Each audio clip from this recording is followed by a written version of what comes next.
어제 보궐선거 결과에 대한 평가 그리고 그것이 향후에 이 선거제 변경을 포함한 국회 운영에 미칠 영향 이런 것들 먼저 좀 짚어봐야 되겠는데요. 민주당은 한 곳에 후보를 출전시켜서 한 곳에서 낙선을 했어요. 네. 그리고 연합 후보로 이제 정의당하고 단일화를 했던 성사는 이제 천신만고 끝에 신승을 거두었고요.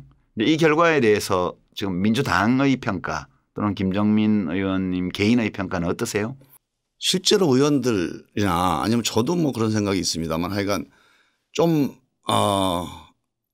겸손해져야겠다 또는 약간 긴장해야겠다는 생각이 드는 게 저는 승패를 넘어서서 지금 우리가 탄핵을 하고 적폐청산을 한 2년을 해왔는데 그 주역인 한국당을 당선시켰다는 게 그리고 거의 당선 근접권까지 갔다는 게 저는 그게 이게 참 큰일 같아요. 저희 정의당도 같은 마음이다 이렇게 말씀드리면서 좀 다른 측면에서 제가 좀 말씀드리면 이번 두 곳의 보궐선거는 좀 정치 공학적 측면에서 보면 정치적 측면에서 보면 황교안 대표의 어떤 리더십의 가능성 이것을 실험하는 무대였다고 저는 생각합니다.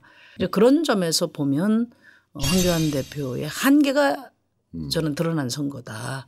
이제 그 황교안 대표나 자유한국당에서는 통영 고성에서 이기고 그다음에 창원 성산에서 504표 차이로 아깝게 졌다. 이런 의미를 이제 크게 이야기를 하는데 사실 강직황에 대해서는 창원 시민들께서는 이제 아웃을 시켰다. 저는 그렇게 봅니다. 저는 이제 떠난 사람이니까 냉정하게 이렇게 보면 제가 오늘 하루 종일 언론에서 나온 비평들을 쭉 체크해 봤는데 이렇게 말하는 분은 없더라고요. 저는 이 선거를 보면 아무것도 변한 게 없다. 지난번 이제 탄핵 지방선거 이걸 거치면서 구도가 그대로 고정되어 있구나라고 느꼈는데요. 이제 이 진단에 대해서 어떻게 생각하시냐 여쭤보려고요.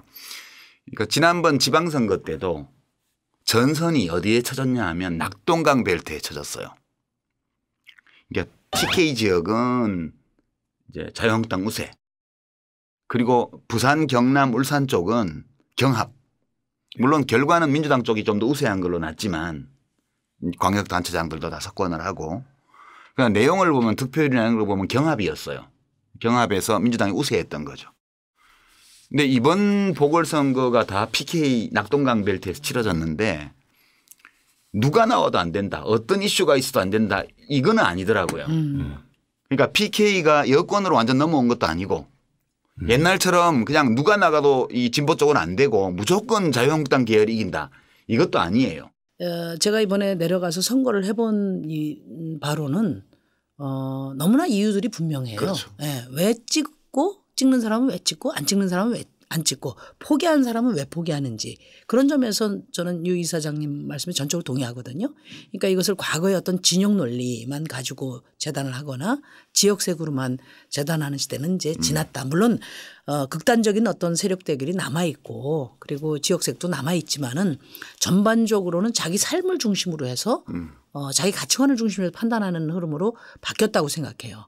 이거는 과거에 비하면 굉장히 진일보한 정치의 양상으로 저는 평가를 하고요. 여야 단일화였잖아요. 여야 단일화.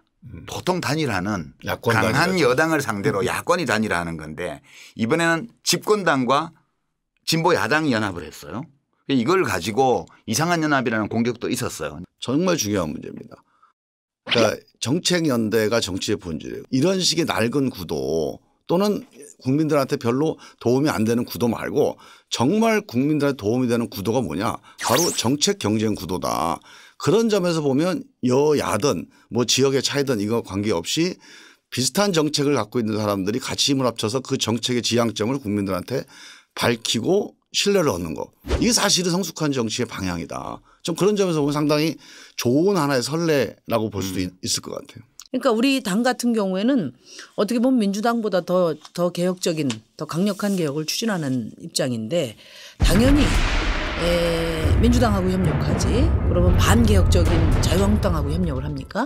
그러면 우리가 주장하는 노선과 가치 정책에 비추어 볼 때 일관성이 없다. 이런 비판을 할 수가 있어요. 그러니까 우리는 이제 연합이라고 하는 거에 대해서 연합이 마치 유권자의 뜻을 배신하거나 아니면 뭐 자기들 마음대로 뭐 이렇게 뭐 엿바꿔 먹는 것처럼 생각하는데 모든 선진 정치는 다 연합을 해서 정치를 합니다. 자기 혼자서 안 하고. 근데 단지 그 연합이 예를 들어서 우리가 이제 독일 자메이카 연합 뭐 얘기하듯이 노선과 관계없이 권력을 위해서 연합을 한다. 노선은 다른데 그냥 권력에 참여하기 위해서 연합한다. 이런 거를 비판하는 거지 뜻이 같으면 당연히 연합을 해야죠.